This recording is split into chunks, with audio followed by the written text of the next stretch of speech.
Hey everyone, Benjamin here from tonsiltamer.com, and if you've been wondering how to remove tonsil stones without gagging because you have a really sensitive gag reflex, or you want to know how to decrease your sensitivity, then you're in the right place because I'm going to go over 4 tips.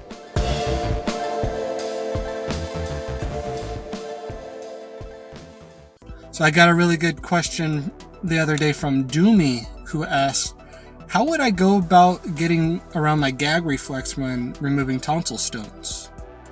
And I've thought about this, and there's actually a few ways we can go about this. The first thing you can use if you're concerned about gagging when trying to remove tonsil stones is to numb your throat before using any kind of tools on your tonsils.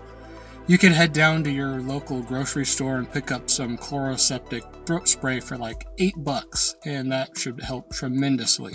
The second way you can remove tonsil stones without gagging is to gargle with like a warm saltwater solution.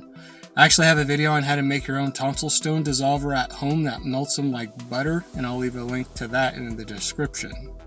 This is sort of an indirect way to remove tonsil stones because you're slowly dissolving them and making them fall out on their own. The technique is simply to tilt your head back and stick out your tongue as far as you can without gagging and gargle. Make sure that you feel the solution get all the way to the back of your throat. It's kind of normal to experience a bit of a gag reflex when doing this because you'll want to flex your throat muscles afterwards. And number 3 is to put a little bit of salt on your tongue. And honestly guys, this one seems really interesting to me. I've seen it said that if you put a small pinch of salt on your tongue that it'll reduce your gag reflex, but they weren't really able to explain why. So I don't actually know how well this works. If you tried this, please let me know if it's worked for you in the comments. And lastly guys, the best advice I can give you is to simply start the process of desensitizing your tonsils. I've been using tools for a number of years now and honestly forgot about how my gag reflexes used to be. And that means that the more often you remove tonsil stones with a tool like the lighted pick or irrigator, the less of a gag reflex you'll experience and the easier it gets.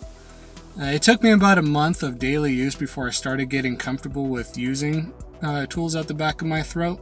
And if you still have your tonsils, then I highly recommend getting used to cleaning them out, because just because you don't see your tonsil stones doesn't mean you can't really smell them. So if you got value out of this video, please hit that like button and let me know which method worked best for you. Are you finding it easier to remove tonsil stones by gargling, or do you simply prefer the throat spray? I've got another video coming out soon, so be sure to subscribe so you don't miss that one. But for now, I better get back to work. This is Tonsil Tamer signing off, and I'll see you next time.